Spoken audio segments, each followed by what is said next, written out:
Hello guys, my name is Samir and you are watching Hard to Easy YouTube channel. Guys last video में हमने देखा था कि सी programming क्या होती है और इसकी हिस्ट्री देखी थी और इसके हमने फीचर्स देखे थे। इस वीडियो में हम लोग आज देखेंगे इसका स्ट्रक्चर, सी का स्ट्रक्चर क्या होता है और सी का प्रोग्राम कैसे एग्जीक्यूट होता है या फिर कैसे रन होता है। सो गाइस चलिए वीडियो को स्टार्ट करते हैं। तो देखिए पहला टॉपिक है basic structure of C programming. C programming का बेसिक स्ट्रक्चर क्या होता है, ठीक है। तो इसमें क्या होता है, इसमें पहला आता है डॉक्यूमेंटेशन सेक्शन। हमें सबसे पहले प्रोग्राम में डॉक्यूमेंटेशन सेक्शन लिखना होता है। ये होता क्या है, ये होता है it is a section in which we write comments in line. Here we can write the name of program, about the author, comment line may be single and multiple lines according to this. देखिए ये जो section होता है इसका use हम programme में comments लिखने के लिए यूज़ करते हैं। कमेंट्स में हम प्रोग्राम का नाम लिख सकते हैं, उस प्रोग्राम के ऑथर के बारे में लिख सकते हैं, या मतलब लिख सकते हैं जो भी हो, और जो हम लिखेंगे उसे हम सिंगल लाइन या मल्टीपल लाइन में लिख सकते हैं। लेकिन सिंगल लाइन में और मल्टीपल लाइन में लिखने के लिए भी कुछ रूल्स, कुछ कंडीशंस हैं। वो कंडीशंस क्या है, पहली कंडीशन है ये और बी है ये। तो क्या है बताते हैं हम आपको अभी आगे। देखिए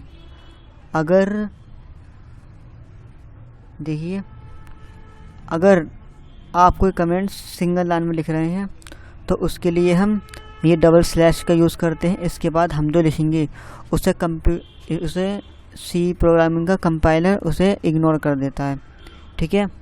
बी है अगर हमें अपनी कमेंट्स 2 या 2 से ज़्यादा लाइन में लिखनी है तो उसके लिए हम इसका यूज़ करते हैं। जैसे पहले हम लगाएंगे स्लैश, फिर लगाएंगे उसमें हम एस्टेरिस्क। इसके बाद हम यहाँ पर जो भी लिखेंगे 1 लाइन में, 2 लाइन में, 3 लाइन में, इसके बाद में लास्ट में हम ये लगा देंगे। तो क्या होगा, इसका कंपाइलर जो है वो इसे इग्नोर कर देगा, ओके। इसके अंदर जो भी चीज़ लिखी होगी इसके अंदर या फिर इसके अंदर, उस चीज़ को सी का कंपाइलर इग्नोर कर देगा, ओके। लास्ट में हम आपको इसे एग्जाम्पल भी दिखाएंगे। नेक्स्ट वीडियो में इसका हम आपको एग्जाम्पल दिखाएंगे, ओके। तो चलिए आगे बढ़ते हैं। आप फिलहाल अब इसकी थ्योरी थोड़ा समझ लीजिए बस, उसके बाद आपको प्रैक्टिकल दिखाएंगे। देखिए नेक्स्ट आता है, इसके बाद हमें लिखना होता है लिंक सेक्शन। लिंक सेक्शन क्या होता है, लिंक सेक्शन को हम हेडर फाइल्स को प्रोग्राम में ऐड करने के लिए यूज़ करते हैं। हेडर फाइल्स क्या होती हैं, हेडर फाइल्स के अंदर बहुत सारे प्री डिफाइंड फंक्शन होते हैं जिनका अपना एक डिफरेंट वर्क होता है, और उन फंक्शंस को हम अपने सी प्रोग्राम में यूज़ करते हैं, जिसे हम आपको आगे 3rd लेक्चर में उसके बारे में हम बताएंगे, ओके। तो चलिए देखिए, इसे हम लिखते हैं इस टाइप से, #include stdio.h, ठीक है। यहाँ पर #include क्या है, #include को हम प्री प्रोसीजर डायरेक्टिव कहते हैं, ओके। और stdio.h को हम स्टैंडर्ड इनपुट आउटपुट फाइल कहते हैं, जो सी लाइब्रेरी में होती है। पहले हमें लिखना होता है डॉक्यूमेंटेशन सेक्शन। ये ऑप्शनल होता है, इसे हम लिखें या नहीं लिखें, ठीक है। इसके बाद आता है, फिर उसके बाद हमें लिखना होता है लिंक सेक्शन। इसे लिखने के बाद फिर आता है हमारा डेफिनेशन सेक्शन। यहाँ पर हम क्या करते हैं, इसका यूज़ हम सिंबलिक कांस्टेंट को लिखने के लिए हम हमेशा यूज़ करते हैं। जैसे हमें प्रोग्राम में हमें प्रोग्राम में पाई का यूज़ करना है, तो पाई का यूज़ करने के लिए पाई का कोई सिंबल तो कीबोर्ड में नहीं होता जिसे हम टाइप कर दें। तो इसके लिए हमें क्या करना होता है, उसे हम डिफ़ाइन कर देते हैं। जैसे मैंने #डिफ़ाइन लिखा, ठीक है। #डिफ़ाइन लिखने के बाद मैं कोई भी अपना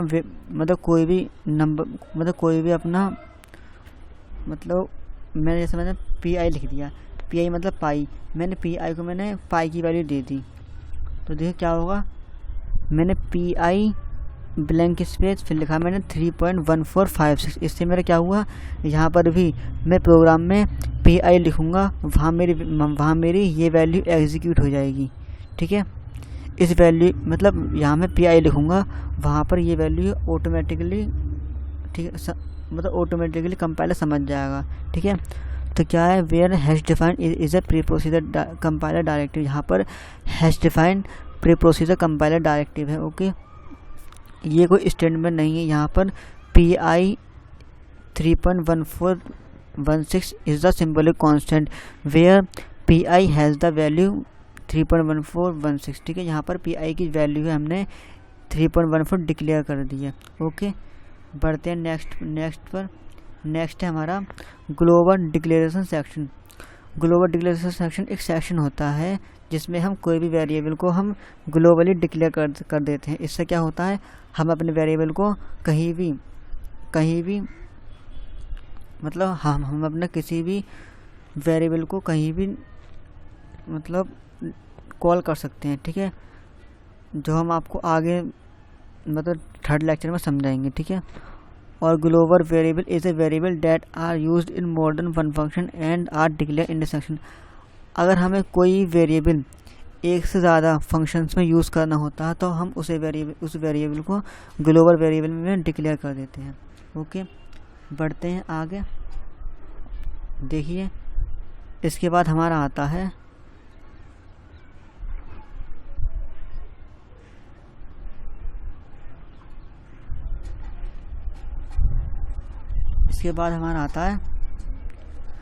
main function section. Main function section क्या होता है, यहाँ से हमारा प्रोग्राम एग्जीक्यूट होना शुरू होता है, या हम कहें तो रन होना शुरू होता है। ठीक है, every C program must have one main function section. हर सी के हर प्रोग्राम में मतलब एक मेन फंक्शन सेक्शन जरूर होता है। ठीक है, this is the place where program execution begins. ये वो जगह है जहाँ से प्रोग्राम का एग्जीक्यूशन स्टार्ट होता है, या फिर हम कहें तो प्रोग्राम रन होना शुरू होता है। Okay, this section consist of 2 part. और ये सेक्शन 2 पार्ट से मिलकर बना होता है। पहला होता है डिक्लेरेशन सेक्शन, दूसरा होता है एग्जीक्यूटेबल सेक्शन। डिक्लेरेशन सेक्शन क्या होता है, this part is use to declare all variable that is used in program. हमें अपने प्रोग्राम के अंदर जितने भी वेरिएबल हम यूज़ करेंगे, ठीक है, उन वेरिएबल्स को हम यहाँ पर डिक्लेयर करते हैं। ओके, सेकंड है एग्जीक्यूटेबल पार्ट। इसमें क्या होता है, this part contains the program statement to be executed. इस पार्ट के अंदर वो सब लिखा होता है जो हमारा कंपाइलर एग्जीक्यूट करेगा। ठीक है, there must be at least one statement in the executable part. इस एग्जीक्यूटेबल पार्ट के अंदर कम से कम एक स्टेटमेंट ज़रूर होगा। ओके, फिर नेक्स्ट है द स्टेटमेंट। देखिए, अब है the statement in the declaration and executable part and with a semicolon. देखिए, ये जो एग्जीक्यूटेबल पार्ट है मतलब द स्टेटमेंट इन द मतलब जो हम एग्जीक्यूटेबल पार्ट में जो भी हम लिखते हैं या डिक्लेयर करते हैं उसके एंड में सेमीकोलन ज़रूर होना चाहिए। ठीक है, मतलब हम इस एग्जीक्यूटेबल पार्ट में जो भी हम लिखेंगे उसके लास्ट में हमें सेमीकोलन लगाना इम्पोर्टेंट होगा। ओके, वरना हमारा कंपाइलर एरर शो करेगा। ओके, बढ़ते हैं आगे। इसका भी एग्जाम्पल हम आपको वीडियो के लास्ट में प्रोग्राम में सिखाएंगे। ओके, नेक्स्ट है सब प्रोग्राम सेक्शन। ये क्या होता है, देखिए, this program contain all user defined function that are called in the main function. Sub program section में क्या होता है, यहाँ पर हम यूज़र डिफाइंड फंक्शन को डिक्लेयर करते हैं, या मतलब हम कहें तो उन्हें डिफाइन करते हैं, जो हम आपको आगे प्रोग्राम में बताएंगे या समझाएंगे। ठीक है, ये जो सेक्शन होता है ये सेक्शन ऑप्शनल होता है। Okay, this section is used when they are required. इस सेक्शन को हम जब यूज़ करते हैं जब हमें कोई फंक्शन कॉल करना हो, या मतलब रिक्वायर्ड हो, या मतलब हम लोगों को उस मतलब किसी दूसरे फंक्शन की रिक्वायरमेंट हो। ठीक है, next, they can be any number of function in this section. इस सेक्शन के अंदर कितने भी फंक्शन को हम डिफाइन कर सकते हैं। बाद में हम इन फंक्शंस को मेन फंक्शन में कॉल करते हैं। ओके, आपको हम समझाएंगे आगे। अब आपको मैं इसका मतलब इसका स्ट्रक्चर और समझाता हूँ, ठीक है। देखिए पहले रफ करता हूँ।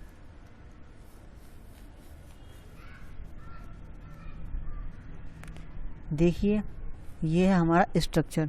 अब ये देखिए इसमें आपको समझाता हूँ क्या है। ये देखिए मैं इसे अनजूम करता हूँ।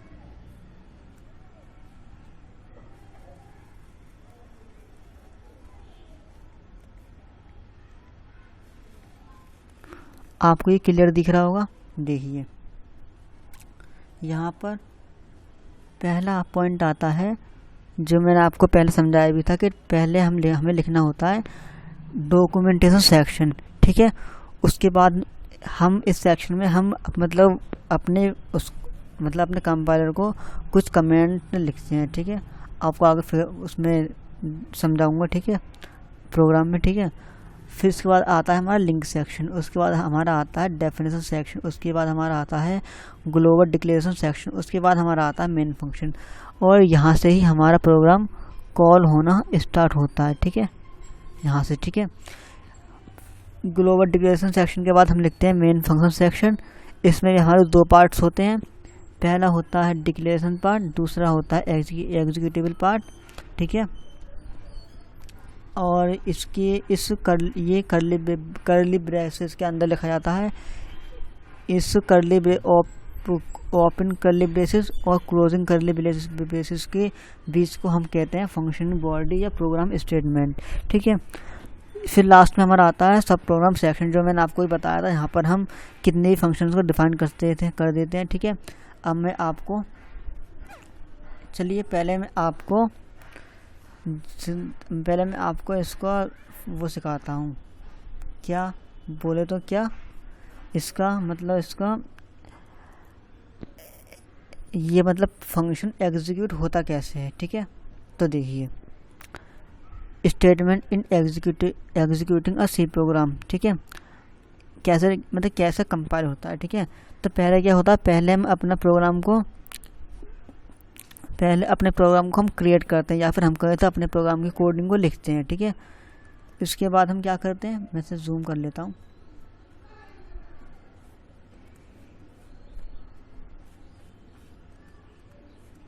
ठीक है, देखिए ये देखिए पहले मुझे अपने प्रोग्राम का कोड लिखना होता है। उसके बाद वो कंपाइल के लिए हम उसे कंपाइलिंग करते हैं। कंपाइलिंग करते टाइम उसमें लिंकिंग द प्रोग्राम क्या होता है, हम फंक्शंस को कॉल करते हैं, वो फंक्शंस लिंक होने के लिए ऊपर अपनी हेडर फाइल में जाता है, ठीक है। That are needed from the C library, ठीक है। हम जो उसमें फंक्शंस को कॉल करते हैं वो फंक्शंस सी लाइब्रेरी में जाकर मिलते हैं, और जो रिक्वायरमेंट उन फंक्शंस की डेफिनेशन उस लाइब्रेरी में मिल जाती है, तो वहाँ से वो ले लेते हैं, ठीक है। इसके बाद हमारा सी प्रोग्राम एग्जीक्यूट होता है, ठीक है। अब इसे हम फिगर से समझते हैं, ठीक है। तो चलते हैं, देखिए ये हमारे सी प्रोग्राम की फिगर। हमारा प्रोग्राम कुछ इस टाइप से एग्जीक्यूट होता है। देखिए ये रहा, इसे मैं अनजूम करता हूँ। ये देखिए पहले क्या होता है, मान लीजिए हमने अपना प्रोग्राम का कोड हमने लिख दिया, फिर क्या होगा, देखिए पहले प्रोग्राम स्टार्ट होगा। जब हम प्रोग्राम लिखेंगे तो हम क्या करेंगे, पहले हम प्रोग्राम को लिखेंगे, प्रोग्राम को एडिट करेंगे। एडिट करने के बाद उस प्रोग्राम को हम कंपाइल करेंगे, ठीक है। कंपाइलर किससे करेंगे, कंपाइलर से। कंपाइलर क्या होता है, कंपाइलर जो हम कोड लिखते हैं उस कोड को सी की लाइब्रेरी कंपाइल ऐसे जो हम कोड लिखते हैं उस कोड को वो कंपाइल करता है या ट्रांसलेट करता है, ठीक है। तो देखिए उसके बाद कंपाइल करते हैं प्रोग्राम को। उसके बाद हम देखते हैं कि सिंटैक्स एरर तो नहीं आ रहा। अगर हमारा सिंटैक्स एरर आ रहा है तो क्या होगा, अगर आ रहा है तो दोबारा हमें प्रोग्राम एडिट करना होगा। एडिट करके हम दोबारा उसे कंपाइल करेंगे। अगर सिंटैक्स एरर दोबारा आ गया तो वो दोबारा सिंटैक्स एरर शो हो गया तो हमें दोबारा प्रोग्राम को एडिट करना होगा। इस एरर को देखिए, ठीक है, हमें प्रोग्राम फिर एडिट करना होगा, फिर हम दोबारा कंपाइल करेंगे। अगर सिंटैक्स एरर आ गया तो दोबारा हमें एडिट करना होगा, अगर नहीं आया तो क्या होगा, हमारे प्रोग्राम का एग्जीक्यूशन आगे बढ़ जाएगा। आगे बढ़ेगा तो क्या होगा, मतलब कोई एरर नहीं आएगा तो क्या होगा, देखिए लिंकिंग द प्रोग्राम क्या होगा, हम जो उसके ना फंक्शंस जो हम उसके ना फंक्शंस कॉल करेंगे वो फंक्शंस लिंक होंगे किससे, सिस्टम की लाइब्रेरी से, ठीक है।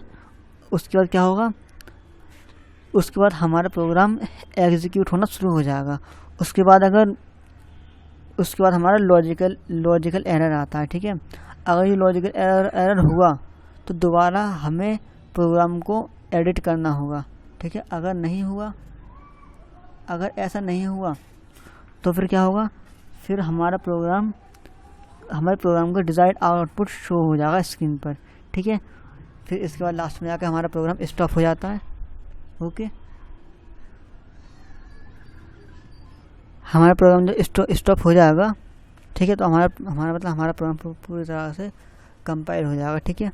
अब बढ़ते हैं नेक्स्ट है हमारा कि प्रोग्राम का एग्जीक्यूशन फ्लो कैसे होता है। मतलब हम कहते हैं प्रोग्राम का हमने देखा कि मतलब कि प्रोग्राम कंपाइल कैसे होता है, हमने वो देख लिया। पहले हमने देखा था कि प्रोग्राम का सी प्रोग्राम का स्ट्रक्चर क्या होता है, वो हमने देख लिया। फिर हमने देखा कि वो कंपाइल कैसे होता है, ठीक है। अब हम देखेंगे कि सी प्रोग्राम का एग्जीक्यूशन कैसे होता है, ठीक है। तो देखिए पहले क्या होता है, execution flow of C program. पहले क्या होता है, पहले हम कोई प्रोग्राम लिखते हैं, ठीक है, उससे हम .c से हम उसे सेव कर लेते हैं। .c से सेव करने के बाद फिर क्या होता है, फिर वो प्रोग्राम प्री प्रोसीजर के पास जाता है। वहाँ से क्या होता है, वहाँ जाकर हमारा कन्वर्ट सोर्स कोड, मतलब क्या होता है, यहाँ पर हमारा सोर्स कोड एक्सपेंडेड कोड में कन्वर्ट हो जाता है। उसके बाद हमारे इसके एक्सटेंशन ऑटोमेटिकली चेंज हो जाता है। तो हो जाता है हमारा, मान लीजिए मेरा कोई प्रोग्राम hello.c था तो अब वो हो जाएगा hello.i हो जाएगा, ठीक है। इसके बाद हमारा प्रोग्राम कंपाइलर के पास जाएगा। कंपाइलर क्या करेगा, कंपाइलर उस एक्सपेंडेड कोड को असेंबली कोड में कन्वर्ट कर देगा। कन्वर्ट करने के बाद उसका एक्सटेंशन हो जाएगा hello.s, ठीक है। उसके बाद हमारा प्रोग्राम जाएगा असेंबलर के पास। असेंबलर क्या करेगा, असेंबली कोड को ऑब्जेक्ट कोड में कन्वर्ट कर देगा, ठीक है। ऑब्जेक्ट कोड में कन्वर्ट होने के बाद हमारे प्रोग्राम का जो एक्सटेंशन होगा वो hello.o हो जाएगा, ठीक है। इसके बाद हमारा प्रोग्राम लिंकर के पास जाएगा। लिंकर क्या करेगा, link object file and convert it into executable code. मतलब हम जो उसमें कुछ हेडर फाइल्स डालेंगे वो हेडर फाइल्स लिंक होंगी। लिंक होने के बाद मतलब जैसे हम प्रोग्राम में लिखेंगे #stdio.h तो वो हेडर फाइल्स लिंक होंगी, ठीक है। मतलब वो उन हेडर फाइल्स का कुछ कोड होगा वो लिंक होगा, ठीक है। उसके बाद क्या होगा, हमारे इसका एक्सटेंशन हो जाएगा hello.exe, ठीक है। इसके बाद हमारा प्रोग्राम लोड होगा। लोडर होगा तो यहाँ पर क्या होगा, लोड, ये मतलब हमारा प्रोग्राम मेमोरी के अंदर लोड होगा, ठीक है। इसके बाद हमारा एक डिज़ायर्ड आउटपुट स्क्रीन पर शो हो जाएगा। ओके, तो गाइज आपको वीडियो अगर अच्छी लग रही हो तो वीडियो को लाइक ज़रूर करना और चैनल को सब्सक्राइब कर लेना और बेल आइकन को और प्रेस कर देना, जिससे आने वाली वीडियो को नोटिफिकेशन आपको टाइम पर मिल जाए, ठीक है। अब 3 important points in C program. देखिए सी प्रोग्राम का कुछ इम्पोर्टेंट पॉइंट है वो देखते हैं, ठीक है। तो पहला पॉइंट है, every C program must have a main functions where the program execution begins. मतलब हर सी प्रोग्राम के अंदर एक मेन फंक्शन ज़रूर होता है जहाँ से हमारे प्रोग्राम का एग्जीक्यूशन स्टार्ट होता है, ठीक है, या हम कहें तो बिगिन होता है, ठीक है। नेक्स्ट है, C program are written in lower case letter, ठीक है। सी का जो प्रोग्राम है उसे हम सिर्फ लोअर केस लेटर में लिखते हैं, मतलब लोअर केस मतलब स्मॉल लेटर्स में, ठीक है। However upper case letter are use for symbolic names and output string. यहाँ पर जो हमारा अपर केस होता है उसे हम सिर्फ सिंबॉलिक नेम्स के लिए यूज़ करते हैं और आउटपुट स्ट्रिंग के लिए यूज़ करते हैं, ठीक है। अपर केस मतलब कैपिटल लेटर्स, ठीक है। अब वो every statement in a C program must end with a semicolon. देखिए सी प्रोग्राम का हर स्टेटमेंट एक सेमीकोलन से ख़त्म होगा, ठीक है, या मतलब उसका डी एंड होगा सेमीकोलन से, ठीक है। नेक्स्ट है all variables must be declare for their types before they are used in a programme.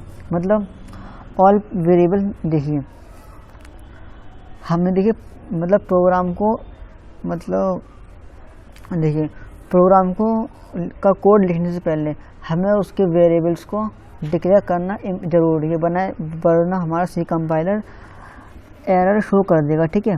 Next है we must make sure to include header files using hash include directive to the link the library function used in a C program. देखिए we must make, देखिए हमें ये मतलब याद रखना, या मतलब हमें याद रखना कि मतलब हमें अपने प्रोग्राम में हेडर फाइल्स का यूज़ ज़रूर करना है, किसके हेल्प से, हैश इंक्लूड की हेल्प से, ठीक है। मतलब देखिए पहले हमें हैश इंक्लूड लिखने के बाद कोई भी फाइल हमें अपने प्रोग्राम में ऐड करनी है, ठीक है। ये आपके लिए एक इम्पोर्टेंट पॉइंट है, ठीक है, बिना वरना हमारा जो कंपाइलर है वो एरर शो कर देगा, ठीक है। नेक्स्ट पॉइंट है when braces are used to group of statements make sure that the opening braces has the corresponding closing braces। देखिए जब भी हम अपने प्रोग्राम में ब्रेसेस का यूज़ करेंगे, ठीक है, तो हमें उसे मतलब ग्रुप के साथ लेके चलना। देखिए मतलब हमें दो ब्रैकेट एक साथ लेके चलने हैं, मतलब एक ओपनिंग ब्रैकेट और एक क्लोजिंग ब्रैकेट, ठीक है, ब्रेसेस, ठीक है, आपको याद रखना है, ठीक है। तो thanks for watching guys this video पसंद आई तो वीडियो को लाइक करना और ऐसी प्रोग्राम की वीडियो देखने के लिए हमारे चैनल को सब्सक्राइब करना, ठीक है। इस चैनल पर आपको जावा सी प्लस प्लस सब प्रोग्रामिंग के आपको लेक्चर्स फ्री में देखने को मिलेंगे, ठीक है। सो गाइस काइंडली चैनल को सब्सक्राइब कर लेना और वीडियो को लाइक करना, और आपका कुछ डाउट हो इस वीडियो से रिलेटेड तो वीडियो के कमेंट्स बॉक्स में हमें ज़रूर शेयर करना, और जिससे हम आपको आपके प्रोग्राम का सॉल्यूशन दे सकें, और ठीक है। सो गाइस नेक्स्ट वीडियो में देखते हैं, नेक्स्ट वीडियो में हम इसका जो स्ट्रक्चर है, मतलब इसका जो हमने यहाँ पे स्ट्रक्चर पढ़ा था ये वाला, ये जो हमारे पार्ट्स हैं इसे हम नेक्स्ट वीडियो में देखेंगे लेक्चर नंबर 3 में। इसमें क्या लेक्चर नंबर 3 में क्या देखेंगे, इसका मतलब प्रोग्राम में इसका मतलब इन्हें पूरा डिफाइन करेंगे प्रोग्राम के अंदर लाइव, ठीक है। तो so guys thanks for watching this video, मिलते हैं नेक्स्ट वीडियो में, तब तक के लिए bye bye, see you next time.